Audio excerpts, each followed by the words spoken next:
सगळं दूर जाईल. आणि आपल्या इकडे रिपब्लिकन पक्षाचं नाव घेतलं ते प्रकारचं निगेटिव्ह नॅरेटिव्ह एक असं वाटतंय किंवा चुकीचा एक भ्रम आपल्याकडे येतो किंवा आरपीआयचे नेतृत्वाचे सगळे करत सगळे कर्मंड वगैरे अशा प्रकारचा एक नॅरेटिव्ह आहे. आणि पण त्याच्यामध्ये काय झालं की बरंचसं जे कर्तृत्व होतं आरपीआयच्या नेत्यांचं जे कर्तृत्व होतं ते दाखवलं गेलं. बॅरिस्टर साहेबांच्या बाबतीत ते देत झाले, आरोग्याच्या बाबतीत ते देत झाले.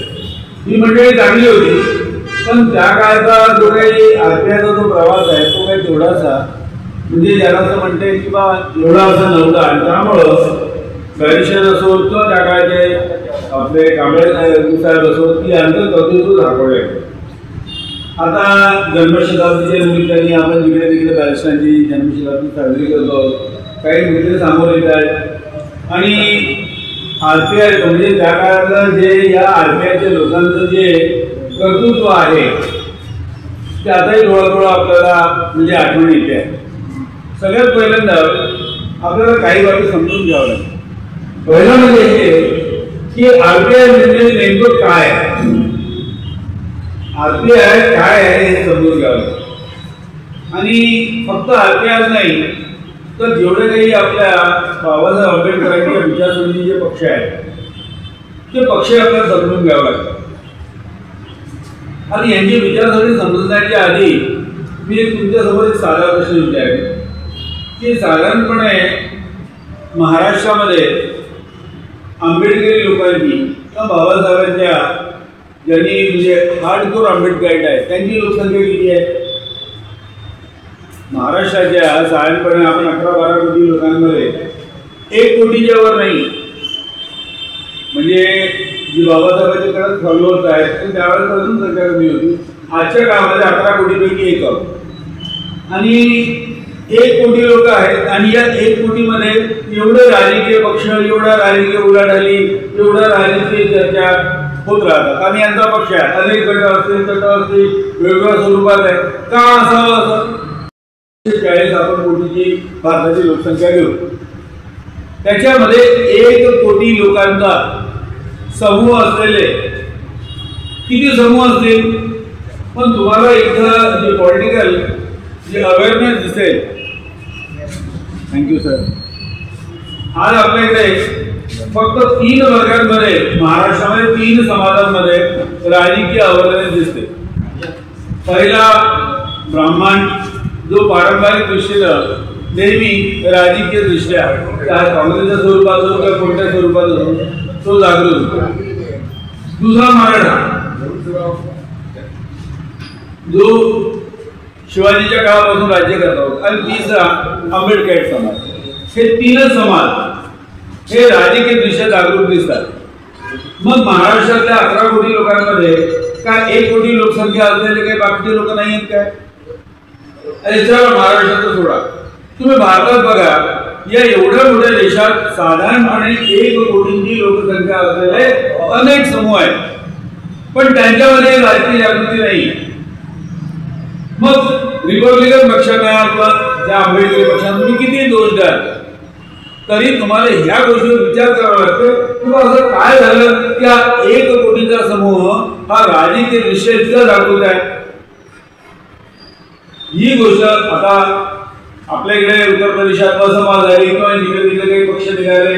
बहुतेक उत्तर प्रदेशामध्ये इतकी प्रचंड लोकसंख्या असल्यावरही ज्या प्रकारे पक्षाचा उद्भव व्हायला पाहिजे त्या प्रकारचं काहीशे नामांना जावं लागलं आणि तेही महाराष्ट्रातून जावं लागलं. नेमका प्रॉब्लेम काय?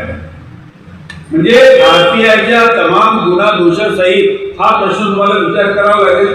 प्रस्थापित पक्षांनी आरपीआयला तोडण्याचा मोडण्याचा बाबासाहेब आंबेडकरांची जी राजकीय चळवळ आहे त्याला नेस्तनाबूत करण्याचे सगळे प्रयत्न केले आणि आजही सुरू आहे. नंतर घेऊ ना आपण, आम्हाला बोलू द्या. नाही तुम्हाला ऐकायचं नसेल ना तर नका ऐकू, पण प्रश्नोत्तर हे करायचे असेल ना तर नंतर करता येईल ना. एका समूहाने एक त्यांच्यामध्ये एवढी राजकीय जागृती का, हा आपला मूळ मुद्दा आहे. आणि हा मूळ मुद्द्याला समजून न घेता जर तुमच्या मनात काही प्रश्न उपस्थित झाले असतील तर त्यांचं स्वागत आहे, नंतर चर्चा करता येईल. पण तुम्ही जर या प्रश्नाचं उत्तर देऊ शकत असाल किंवा 1 कोटीचा एक जनसमूह या 140 कोटीच्या देशामध्ये 1 कोटी लोक आपले राजकीय अस्तित्व कायम ठेवतात, सगळ्या वाईट परिस्थिती, सगळ्या प्रकारच्या वाईट परिस्थितीत या लोकांनी एक पॉलिटिकल अवेअरनेस याच्यामध्ये आलं. त्याचं मूळ कारण काय तुम्हाला शोध घ्यावा लागेल आणि याचं उत्तर जर मिळालं हे पुढच्या जनरेशन करता तुम्हाला हे समजून घ्यावं लागेल किंवा नेमकं काय आहे. मी एका पत्राचं मी एडिट हे केलं रिपब्लिकन टेकचे म्हणून एक पेपर काढला होता आणि त्यामध्ये माझ्यासमोर हा प्रश्न होता की नेमकं रिपब्लिकन जवळ काय आहे.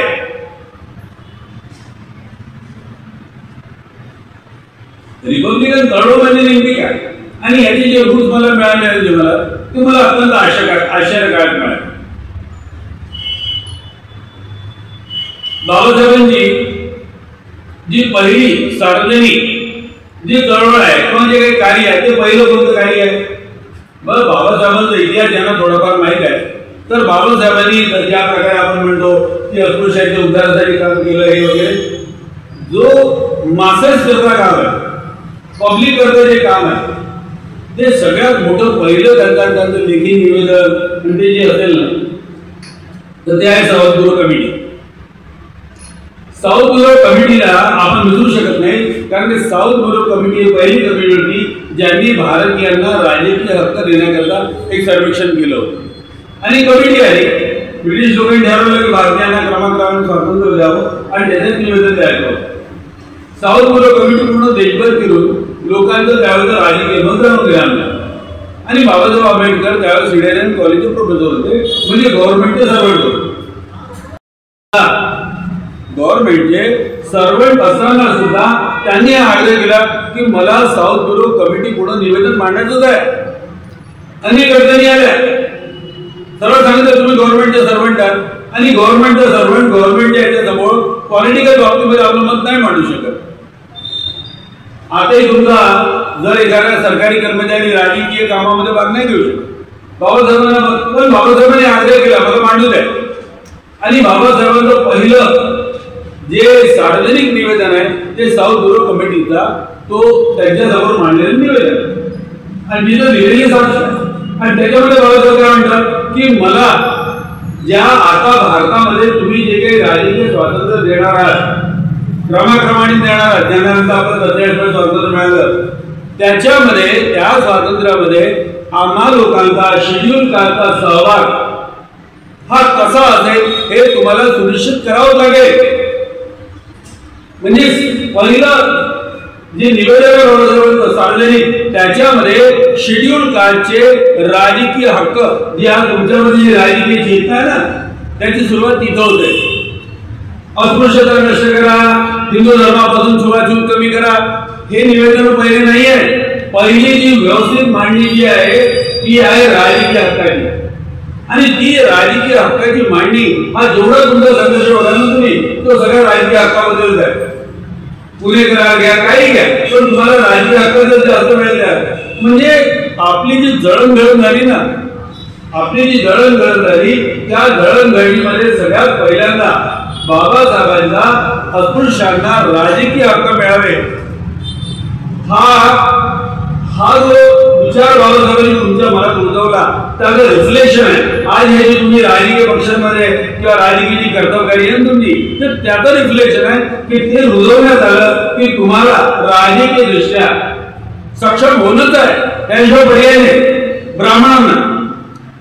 ब्राह्मणांच्या मनामध्ये ते कुठे असले तरी मी राजकारणात वरतो राहिलो पाहिजे. लोकसंख्येच्या 5% असतील महाराष्ट्राची लोकसंख्या तुम्ही बघाल तर नगण्य दिसेल पण तरी सुद्धा राजकीय नेते, प्रमुख राजकीय नेते ब्राह्मण किंवा ब्राह्मणधारी आहेत.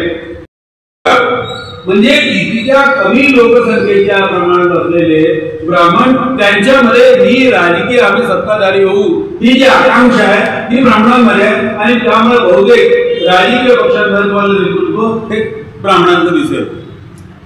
दुसरं महाराष्ट्रामध्ये मराठा जो आहे हा राजकीय दृष्ट्या हा सुदृढ आहे. जे कसे त्याला परंपरेने मिळाले ते राजे होते, छत्रपती होते अनेक ज्याला म्हणते किंवा ब्रिटिशांच्या काळामध्ये ब्रिटिशांच्या काळाच्या आधी सुद्धा त्यांच्याकडे अनेक हे होते, त्यामुळे त्यांच्यामध्ये ते आलं किंवा नाही सत्ता जर मिळाली. आणि आज जो बघा तर जरांगे पाटलाचं जे आंदोलन आहे त्यामुळे काय मराठी जर कसं बघितलं तर गरीब आहे, भिकारी आहे, तुमच्यासारखे बिलो पॉवर्टी लाईन आहे. आजही मराठ्यांकडे जमिनी आहेत, बागा आहेत, पण त्यांच्याकडे जेव्हा तुम्ही ओबीसींना आरक्षण देता आणि त्यांना लोकल बॉडीवर आरक्षण देता तर लोकल बॉडीमध्ये ओबीसींचं आरक्षण त्याच्या मराठ्याची काय जागा नाही. म्हणजे उद्या ओबीसी मानून हा महानगरपालिका, नगर परिषदा, जिल्हा परिषदा, अजून विधानसभा लोकसभेमध्ये नाही झालं ओबीसींचं आरक्षण, पण उद्या आलं मराठ्यांनी काय करतील. हे बघा एक राजकीय आपल्याला फक्त असं वाटतंय की मराठा एक जात म्हणून आरक्षण मागताय, त्या जातीला नोकऱ्यांमध्ये किंवा संपत्तीमध्ये त्यांना आरक्षणाची तेवढी आवश्यकता नाहीये जेवढी त्यांना राजकारणावर आवश्यकता आहे. आणि म्हणून एक राजकीय दृष्टिकोन त्यांच्यामध्ये निर्माण झाला, जो तसाच राजकीय दृष्टिकोन आपल्यामध्ये जसा निर्माण झाला त्याला एक मूळ ते बघायचं. कारण मी जेव्हा बाबासाहेब आंबेडकरांची चळवळ बघतो ना तेव्हा मला आढळते की बा आम्ही लोक राजकारणाविषयी इतके संवेदनशील का आहोत. भारतामध्ये अनेक जाती समूह आहेत, पण आपणच का आहोत एवढे की एवढ्या म्हणजे आपल्या पक्षांना त्या गुणापाठी, त्यांच्यामधल्या उणिवा, त्यांच्यामधले दोष पण तरी राजकीय इच्छा. आता मी त्यांचं हे केलं, विश्लेषण केलं की पहिल्यांदा बाबासाहेबांनी पहिलं जर त्यांचा पेपर बघितला तर पहिला पेपर आहे बुक नाही, 1920 साली शाहू साहेबांच्या मदतीने त्यांनी तो काढला. बाबासाहेबांची पत्रकारिता, बाबासाहेबांचे पेपर हे आम्हा अभ्यासकांकरता अत्यंत महत्वाचा ठेवा. तर राजकीय पक्षांविषयी जे नॅरेटिव्ह तयार झालाय त्यामुळे आपण एका निगेटिव्ह भूमिकेत जातो की नाही आमचे राजकीय पक्ष हे कमकुवत आहेत, त्यांच्यामध्ये अनेक दुर्गुण आहेत, पण आपण त्याच्या मागची भावना नाही समजत किंवा हे जे झालं हे जे राजकीय पक्ष स्थापनेमध्ये हा फक्त 1 कोटी लोकांचा जनसमूह हा एवढा ताकदीने मिळला आणि त्यांचं पूर्ण एक जनरेशन, एक पूर्ण पिढी त्यांनी या राजकीय जागृतीकरता केली आणि त्याचाच परिणाम म्हणून इथं आवळे बाबांचा पुतळा आहे आणि तिकडे खोबरेचा पुतळा आहे. मग ही चेतना कशी आली. म्हणजे राजकीय सत्तेची राजकीय सत्ता आम्हाला मिळाली पाहिजे ही दुर्दम्य इच्छा, ही याच्यामुळं आपण काही झालं तरी आंबेडकरी लोक एक राजकीय समूह म्हणून वागतो की याचे मूळ कारण आम्ही समजण्याचा प्रयत्न केला तो आपल्याला पुढे समजता येईल. बॅरिस्टरांचा उल्लेख झाला. आता 1-2 प्रसंग आपण बघू. रिपब्लिकन पक्षाची स्थापना ही करण्याचा मानक आहे आणि बाबासाहेबांच्या हाती ठराव केला. 30 सप्टेंबरच होतं त्यावेळेस 57 मध्ये दिल्लीमध्ये सभा झाली आणि त्यानंतर 6 ऑक्टोबरच्या प्रबुद्ध भारतात त्यावेळेस छापून आलं. 30 सप्टेंबरला सभा झाली दिल्लीमध्ये आणि त्याच्यामध्ये ठराव झाला किंवा आता आपल्याला शेड्यूल कास्ट फेडरेशन बरखास्त करायचं आहे आणि शेड्यूल कास्ट बरखास्त करून आता आपल्याला रिपब्लिकन पार्टी ऑफ इंडिया स्थापन करायची आहे. प्रगट पत्र तुम्ही बघितलं असेल, आपण छापलाय सगळं, तुम्हाला ते सगळे माहिती आहे. पण त्या ठरावामध्ये ज्या वेळेस दिल्लीला सभा झाली त्या सभेमध्ये जनरल सेक्रेटरी कोण होते. शेड्यूल कास्ट फेडरेशन त्यावेळेस होती आणि त्या शेड्यूल कास्ट फेडरेशनचे जनरल सेक्रेटरी कोण होते. बॅरिस्टर आहे. त्यावेळेस शेड्यूल कास्ट फेडरेशन जी बरखास्त त्या मीटिंग मध्ये ते होते, उपस्थित होते. पहिलं नाव आहे त्यांचं जे छापून आलं जो वृत्तांत त्याच्यामध्ये बॅरिस्टरांचं पहिलं नाव आहे. बाबासाहेबांची मीटिंग आहे त्याच्याच उपस्थितीमध्ये पहिलं नाव बॅरिस्टरांचं आहे. आता नंतर आपल्या इकडे 3 ऑक्टोबर 57 रिपब्लिकन पक्ष स्थापन झाला, दीक्षाभूमीवरच झाला स्थापन झाला. आणि तो पक्ष कसा स्थापन झाला, त्याचे ठराव काय, त्याचे राज्य आले, सगळे सगळे. पण त्या सभेचे अध्यक्ष कोण होते. रिपब्लिकन पक्षाची जी सभा झाली स्थापनेची त्याचे अध्यक्ष कोण होते. बॅरिस्टर राजाभाऊ खोब्रागडे. म्हणजे बॅरिस्टर राजाभाऊ खोब्रागडे त्या काळातला जर आपण विचार केला आणि त्यांच्या जन्मशताब्दीने जेव्हा आपण विचार करतो तेव्हा बॅरिस्टरांची डॉक्टर बाबासाहेब आंबेडकरांच्या राजकीय चळवळीमधली पहिली कॉन्ट्रीब्युशन आहे, तो सहभाग आहे, तो बॅरिस्टरांचा. आता होते कसं, मग बॅरिस्टर राज्यसभेत गेले, त्यांनी बरंच काम केलं. आपल्याला मी तुम्हाला सांगितलं ना, चुलीतला धूर हा एवढा जास्त डोळ्यात जातो की आपल्याला आग नाही दिसत. रिपब्लिकन पक्षाविषयी, नंतरच्या त्यांच्या नेत्याविषयी इतकं वाईट नॅरेटिव्ह झालं की त्याच्यामुळे रिपब्लिकन पक्षाचं जे सगळं काम आहे ते दाखवलं गेलं. अर्थात त्याला परिस्थिती जबाबदार आहे, कोणी व्यक्ती जबाबदार आहे, आपण याच्यावर बोलणार नाही. आपल्याला फक्त हे समजून घ्यायचं आहे की बा या धुरामुळं बऱ्याचशा लोकांचं कर्तृत्व, बऱ्याचशा लोकांनी केलेले चांगले काम हे मिळाले आणि आपण फक्त कोळसा उघडत राहिलो, आपल्याला काय दिसेल, कोळसा उघडलं तर. पण जर समजा आपण त्याच्या पलीकडे पाहिलं तर आपल्याला त्या काळच्या आपल्या नेत्यांनी केलेली जी चांगली कामं आहेत ती सुद्धा दिसतील.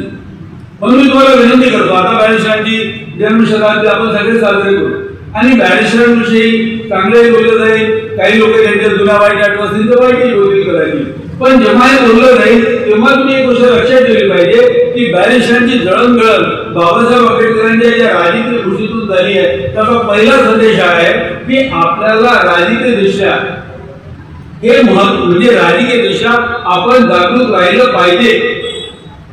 आणि ही प्रेरणा एखाद्या व्यक्तीची नाही आहे. काशीरामांचे वगैरे बरेचसे लोक म्हणतात की नाही बा सत्ता लिहून ठेवा बिंदूवर वगैरे, हे जे नंतर ते रिफ्लेक्शन आहे बाबासाहेबांच्या विचारांचं. बाबासाहेबांच्या मूळ विचार ओळख आहे, मग त्याला वेगवेगळ्या प्रकारे स्वरूप देऊन, प्रचार देऊन त्याला वेगवेगळ्या प्रकारे मांडता येईल, प्रत्येकाला मांडता येईल आणि प्रत्येकाला मांडता येईल की नाही आम्ही बाबासाहेब आंबेडकरांचे खरे पाईक आहोत.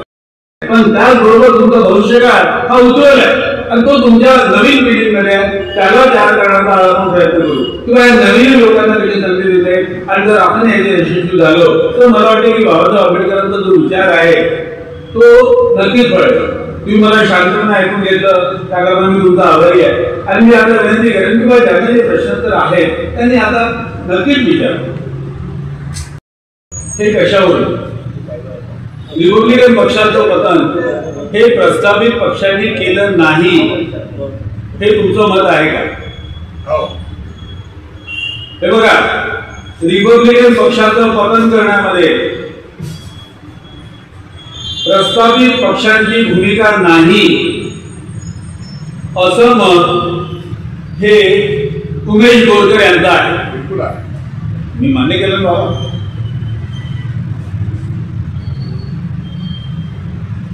मुख्य लढा एखाद्या घरी कुठेही घरात उत्थान किंवा पतन होते त्याला दोन कारणं असतात. एक तर आपल्या घराच्या अंतर्गत ज्या काही आपल्या कमकुवतपणा आहेत त्या, आणि दुसऱ्या बाह्य शक्ती ज्या तुमच्या घराच्या उन्नतीला बाधा येतात. रिपब्लिकन पक्षाच्या बाबतीत रिपब्लिकन पक्ष हा काही एखादी स्नेहसंमेलन घेणं, एखादा उत्सव साजरा करणं हा रिपब्लिकन पक्ष नव्हता. रिपब्लिकन पक्ष एखादं सोशल, रिलिजियस, अम्युजमेंट ऑर्गनायझेशन नाही. रिपब्लिकन पक्ष ही एक राजकीय चळवळ आहे आणि राजकीय चळवळीमध्ये नेहमी लक्षात घ्या की सत्ताधारी आणि विपक्ष हे त्यांच्या मताने लोक कल्याणाकरता काम करतात. राजकीय पक्ष प्रत्येक पक्षाचे धोरण असते की त्या पक्षाच्या अनुयायांना योग्य प्रकारे सामाजिक, आर्थिक, राजकीय, सांस्कृतिक न्याय मिळाला पाहिजे आणि त्याच्याकरता तो राजकीय पक्ष काम करतो. आणि ज्यावेळेस तो राजकीय पक्ष असं काम करतो त्यावेळेस दुसऱ्या राजकीय पक्षांच्या हितसंबंधांना ती बाधा येते आणि दुसऱ्या राजकीय पक्षाच्या हितसंबंधांना बाधा आली मग दुसरा राजकीय पक्ष काय करतो, तो काम करतो किंवा तो राजकीय पक्ष जो माझ्या विरुद्ध आहे त्याला नष्ट करण्यात आला पाहिजे. आणि त्यामध्ये तुम्ही स्ट्रगल बघता, राजकीय पक्ष याची जेव्हा भूमिका बघता तर तो स्ट्रगल, संघर्ष करणारा एक समूह आहे. तो ज्याला म्हणतात लोकांना म्हणजे मनोरंजन करण्याकरता नसतो तो, किंवा स्वतःचंही मनोरंजन करणार, तो भांडणा करता होता. सगळ्यात पहिल्यांदा बाबासाहेबांनी रिपब्लिकन पक्ष कशाकरता स्थापन केला? रिपब्लिकन पक्षाचा किंवा बाबासाहेब चळवळीचा प्रमुख विरोधी कोण होता आणि रिपब्लिकन पक्ष स्थापना कशाकरता करण्यात आला? 1957 मध्ये रिपब्लिकन पक्ष स्थापन झाला, 56 मध्ये मीटिंग झाली आणि त्याचा मूळ उद्देश काय होता की त्यावेळेस त्या मतानुसार बाबासाहेबांचं म्हणणं होतं, आता तुम्हाला पट्टे की नाही मला पट्टे माहित नाही, पण बाबासाहेबांचं म्हणणं होतं की त्यावेळेचा काँग्रेस पक्ष हा लोकशाही विरोधी आहे. लोकशाहीला मारक असलेला सगळ्यात मोठा समूह हा काँग्रेस पक्ष आहे, बाबासाहेबांचं मत सांगतोय. आणि त्याच्यामध्ये त्यांनी मांडलं, प्रबुद्ध भारतातले फोटो बघा, एक मोठी दरी आहे, खोल दरी आहे, आणि त्याच्यामुळे तिथं लोकांना ढकलून देणं त्या दरीत काँग्रेस पक्षाची लोक काम करतायत की त्यावेळेस डेमोक्रेसीच्या विरोधात लोकशाही, जसं आज आपण बीजेपीला लोकशाही विरोधी म्हणतो, त्या काळात लोकशाहीच्या विरोधी काँग्रेस पक्ष आहे. आणि या काँग्रेस पक्षाला शह द्यायचा असेल, या काँग्रेस पक्षाला जर तुम्हाला शह द्यायचा असेल तर तुम्ही आपली स्वतंत्र राजकीय चळवळ तयार केली पाहिजे, हा एक उद्देश. आणि दुसरं, जे समविचारी पक्ष आहेत त्यांना तुम्ही सोबत घेतलं पाहिजे. मग लोहिया काय, हे बाबासाहेबांच्या रिपब्लिकन पक्षात स्थापनेची हे उद्देश आहे. नाही आपण सगळे एकत्रित होऊन चहापाणी घेऊ, हा उद्देश नाहीये. म्हणजे त्या काळाच्या पक्षाने लोकशाहीच्या विरोधात काम करून पुढचा एक गोष्ट सांगतो. आता हाच मुद्दा बॅरिस्टरांच्या बाबतीत झाला. रिपब्लिकन पक्षाचं पहिलं जे आंदोलन आहे ते राजकीय आरक्षणाच्या विरोधात आहे. लोकसभा आणि विधानसभा याच्यामध्ये जे लोक निवडून जातात आमचे प्रतिनिधी म्हणून, ते आमचे खरे प्रतिनिधी नसतात, कारण की पुणे करारामुळे आमचं प्रतिनिधित्व हिरावलं गेलं आणि याच्या विरोधात राजकीय आरक्षण रद्द करावं याकरता पहिलं आंदोलन रिपब्लिकन पार्टीवर नेमण्यात केलेलं आहे. म्हणजे संसद भवनासमोर रिपब्लिकन पक्षाची प्रमुख आंदोलन, त्याच्यामध्ये पहिलं आंदोलन राजकीय आरक्षण समाप्त करा हे आंदोलन आहे. आणि त्याच्यामध्ये बॅरिस्टर त्यावेळेस राज्यसभेत बोलतात, बॅरिस्टर किंवा जे लोक आमचे प्रतिनिधी म्हणून निवडून जातात ते पक्ष आमचे प्रतिनिधी खरे असतात, जे आमची मंडळी ज्या पक्षांमधून निवडून जाते ते आमचे खरं प्रतिनिधित्व करत नाही, ते त्या पक्षाचं प्रतिनिधित्व करतात आणि त्यामुळे हे प्रतिनिधी हे आमचे खरे प्रतिनिधी नाही. आणि म्हणून त्याच्यापुढे एक मोठी विचारते की आम्हाला पॉलिटिकल डेमोक्रेसी नव्हे, आम्हाला पार्टिसिपेटरी डेमोक्रेसी पाहिजे. माझं पंजाबाचं एवढं पुस्तक आहे, वी वॉन्ट पार्टिसिपेटरी डेमोक्रेसी. म्हणजे ते मूळ एवढं समजायची गरज नाही, पण त्यावेळेस ज्यावेळेस हा जो विचार आला पार्टिसिपेटरी डेमोक्रेसीचा, त्याच्यामध्ये पुणे कराराच्या पुढची पहिली जी परिस्थिती होती आमच्या लोकसंख्येनुसार हा विचार देता आला. आता मला सांगा की ज्या विरोधी पक्षांविरुद्ध हे सगळं म्हणजे त्यावेळेच्या सत्ताधारी पक्षाविरुद्ध बाबासाहेबांनी ठराव मांडले, बाबासाहेबांनी पक्ष स्थापन केला, तर ते पक्ष तुमच्या पक्षाला काय करतील? प्रोत्साहन देतील. त्याला म्हणतील नाही हे आंबेडकर या पाहिजे आमच्या विरुद्ध काढला, आता आम्ही पक्षाला वाढवू. हे एक सैद्धांतिक गोष्ट आहे का पक्षाचं नाव आज बोला बाबासाहेबांनी पक्ष काढला. मुळाला जर शोधायचं असेल तर तुम्हाला बाबासाहेब आंबेडकरांची साऊथ बोर्ड कमिटीच्या कृती साक्षात वाचून घ्यावं लागतं. भयंकर आहे. म्हणजे आज मी तुम्हाला मागे जेव्हा सुरुवातीला जेव्हा सांगितलं होतं की ते समजून घेण्याकरता तुम्ही फक्त एक गोष्ट समजा, म्हणजे राजकीय जागृतीची चळवळ जर समजायची असेल तर ह्या आम्ही जे काही बोलतो याच्यातून तुम्हाला नाही कळणार. हे फक्त शब्दबंब आहे, फक्त शब्दाची मांडणी ज्यांना येते तो आपला मुद्दा चांगला मांडू शकतात. तुम्हाला जर राजकीय चेतना म्हणजे काय जर समजून घ्यायचं असेल तर निवडणुकीच्या दिवशी तुमच्या बाळाबापड्या जी तयारी करतात, मला वोट द्यायचा आहे, मग करून त्यांना काय मिळणार? पैसे मिळतात. वोटिंग करायला जाता तुम्ही, ठीक आहे, एखाद्या राजकीय पक्ष काढायला होत असेल तो भाग वेगळा थोडासा, पण बहुतेक लोक आपल्या बाया बापड्या आपली माणसं ही मतं देण्याकरता जातात आणि हक्काने जातात. त्यांच्या मनात काय भावना असते? मी राजकीय दृष्ट्या एक मत द्यायला जातोय म्हणजे नेमकं काय हे त्यांना नाही समजत पण जातात. आणि ज्या दिवशी तुम्हाला मताची किंमत कळते आणि तुमच्याकडे एखादा मोठ्यातला मोठा नेता असो किंवा काही असो हा तुमच्याकडे तुमचं मत मागायला येतो तेव्हा तुम्हाला कसं वाटते. म्हणजे कालपर्यंत पूर्ण 5 वर्ष तुम्ही नोबडी आहे, 5 वर्ष तुम्ही नोबडी आहे आणि एका दिवशी तुम्ही संबडी होता, काही वेगळं होता. आणि त्यावेळेस तुम्हाला कळते नाही माझंही काही मूल्य आहे, माझी काही किंमत आहे. मला 5 वर्ष कोणी विचारलं नाही पण मला या दिवशी विचारतात. काय विचारतात त्यावेळेस काय वाटते तुम्हाला. एखादा मतदार जेव्हा मतदान द्यायला जातो, एखादी बाई मतदान द्यायला जाते तेव्हा तिच्या मनात जी भावना राहते ती भावना तुम्हाला समजली तर तुम्हाला पॉलिटिकल अवेअरनेस राजकीय जागृतीचं महत्व हे तेव्हा कळतं. नाही तर नाही कळत, नाही तर हे बरेच शब्द आहे. त्यामुळे मी तुम्हाला काय म्हटलं की अवेअरनेस आंबेडकर सोसायटीमध्ये ही जी अवेअरनेस झाली तिचं एक वेगळं मूल्य आहे. आणि आता दरेशरांच्या जन्मशताब्दीच्या निमित्ताने मी तुम्हाला विनंती करेन की आपण थोडंसं अंतर्मुख राहावं. काल एक चर्चा झाली इथं आणि त्याच्यामध्ये मुद्दे मांडण्यात आले किंवा आपले महत्वाचे मुद्दे कोणते आहेत, विधानसभेवर मोर्चा काढला पाहिजे वगैरे वगैरे. आणि त्याच्यामध्ये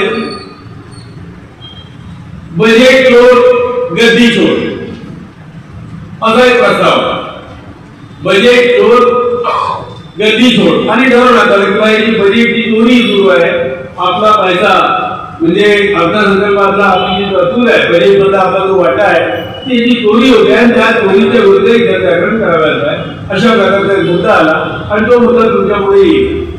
आता अजून 2 मुद्दे लक्षात घ्या. मी आता इकडे येण्याच्या आधी हा पेपर माझ्या हाती पडला आणि या पेपरमध्ये 2 बातम्या फार महत्वाच्या आहेत. आपण लक्ष दिलं या म्हणजे तुम्ही जागृत कम्युनिटी आहात म्हणून. टाइम्स ऑफ इंडियामध्ये म्हटलं आहे Gadchiroli tribal farmers can lease land to private party minister. हे आहे बावनकुळे साहेब. बावनकुळे साहेबांचं म्हणणं आहे की आपल्या याच्यानंतर गडचिरोलीचे आपले जे आदिवासी आहेत ते आपल्या जमिनी आता या उद्योगांनी भाड्यावर देऊ शकतात. ही एक महत्वाची बात. आणि दुसरं एक छोटस बातमी आली आहे.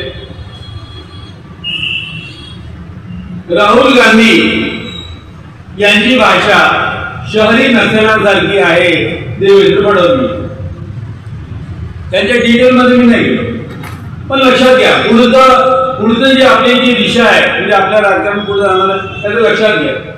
गडचिरोलीमध्ये नक्षलवाद्यांना पोलिसांनी बहुतेक मारून टाकलं. तसे नसेल संख्येने जास्त नव्हते आणि त्यांना पूर्ण कमीत कमी 60,000चा फौजफाटा 60,000 ज्याला पॅरामिलिटरी लावून त्यांना खतम करण्यात आलं. ठीक आहे. ज्या नक्षल्यांनी संविधानाला लोकशाहीला त्याच्यावर प्रश्न उपस्थित केलं ते त्यांचं त्या प्रकारे त्यांना त्यांची शिक्षा मिळाली. पुढे काय म्हणतात ते त्याच्याबरोबर ज्या प्रकारे हे झालं त्याचबरोबर आदिवासींच्या जमिनी या गैर आदिवासींना विकल्या जाऊ शकत नाही. तुम्ही जरी आदिवासी जमिनी स्वतः जरी मिळाल्या तरी आदिवासींची जमीन विकत घेऊ शकत नाही. आणि काही जाती शेड्यूल कास्टची जमीन नाही घेत आहे.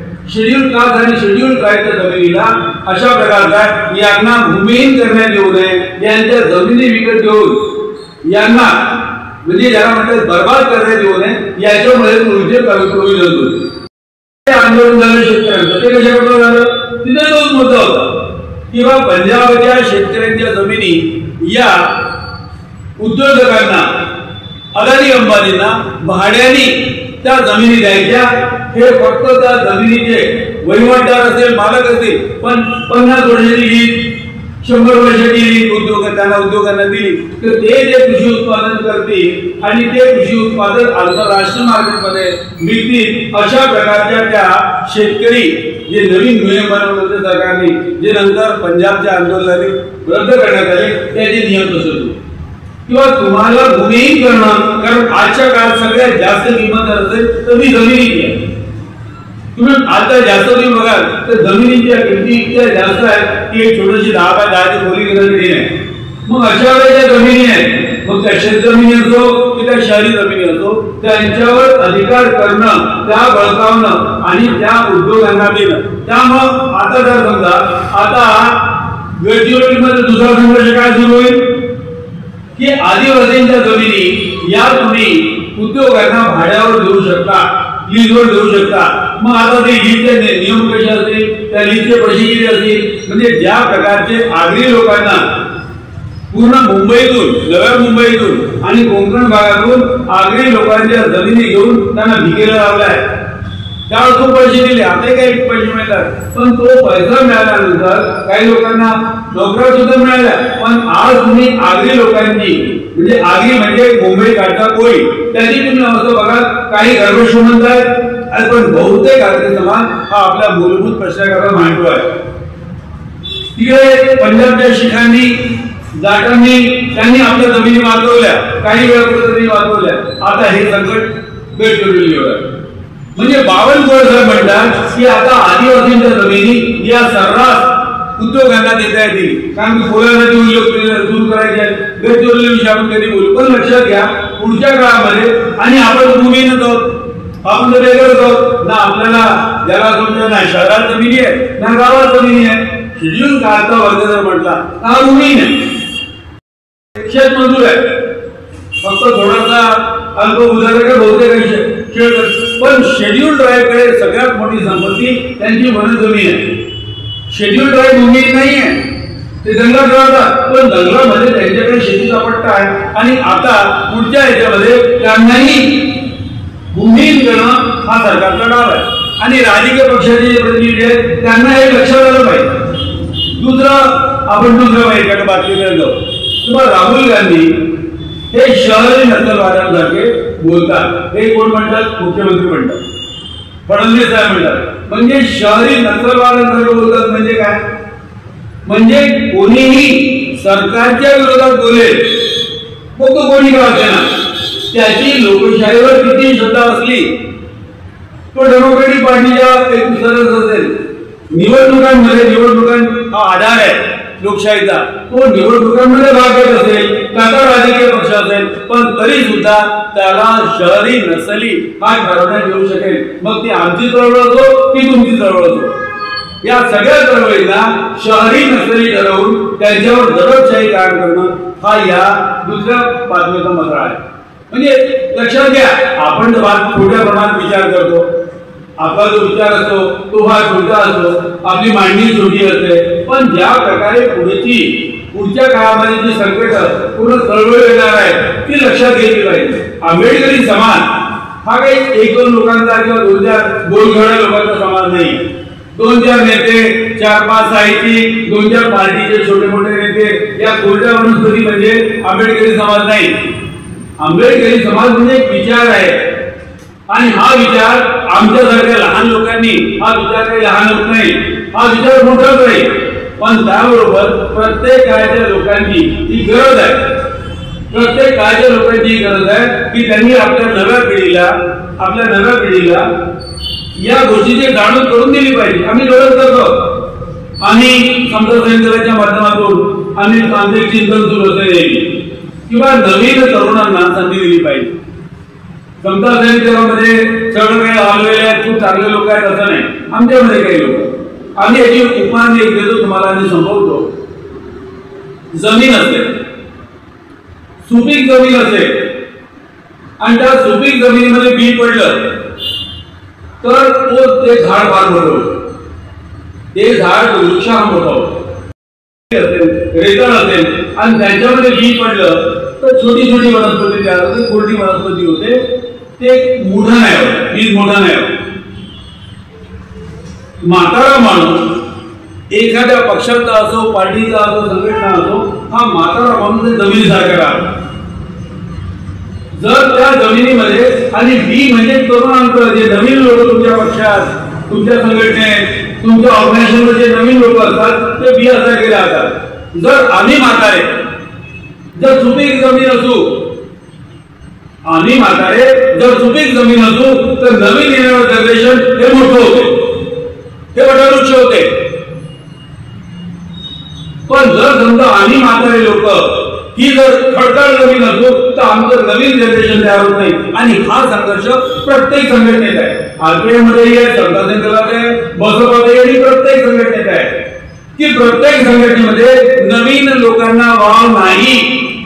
जे जुने लोक आहेत त्या जुन्या लोकांना असं वाटते की आम्ही सरकार आम्हाला दुःख येणार नाही, आणि त्याचं नाव घेतील पण आम्ही त्याच्याशी घेणं नाहीये, आम्ही निघतो राहू. आणि त्यामुळे एक प्रकारची एक ज्याला असं म्हणते की आपल्या इकडे आपल्या चळवळीमध्ये ज्या एक प्रकारचा जे आपण जो स्थिरता आलेली आहे, प्रवाह नाहीये, थांबलेलं आहे पाणी, ते कशामुळं? कारण की आम्ही म्हातारे, आज आम्ही म्हाताऱ्यांचा दृष्टिकोन हा नवीन तरुणांना पुढे आणण्यापेक्षा जे लोक नवीन येतात त्यांना खुलून टाकतात. लक्षात घ्या. आणि हा दोष जोपर्यंत आपल्या संघटनांमधून नवीन रक्ताला वाव देण्याचा दोष आम्हा म्हाताऱ्यांमधून जात नाही तोपर्यंत आंबेडकरी चळवळी पुढे जाणार नाही. आंबेडकरी चळवळीमध्ये अनेक दोष आहेत, तुम्हाला माहिती, तुम्ही रोज बोलता. पण आपल्याला सगळ्यात मोठा दोष असेल तर आपल्या पक्षांमधली, आपल्या संघटनांमधली म्हातारी मंडळी ही सुपीक जमिनीसारखं काम नाही करत. नवीन आलेली बीज ही आम्ही वाळून टाकतो, फुटून टाकतो.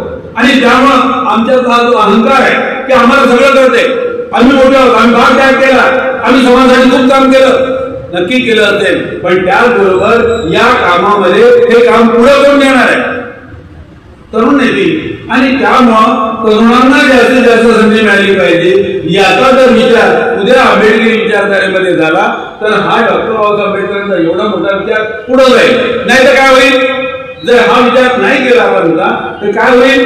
याच्यामुळे एकच होईल की बाबासाहेबांच्या विचाराला जेवढा मोठा हा वृक्ष व्हायला पाहिजे तो नाही होणार. आणि त्यामुळं आपण ही जी आता 42वी जन्मशताब्दी असो किंवा अजून बाकीचे विचार असो, त्यामुळे तुम्हाला एक विनंती करेन की हा जो दूर आहे राजकीय पक्षांविषयी, सगळ्याच पक्षांविषयी जे निगेटिव्ह नॅरेटिव्ह आहे,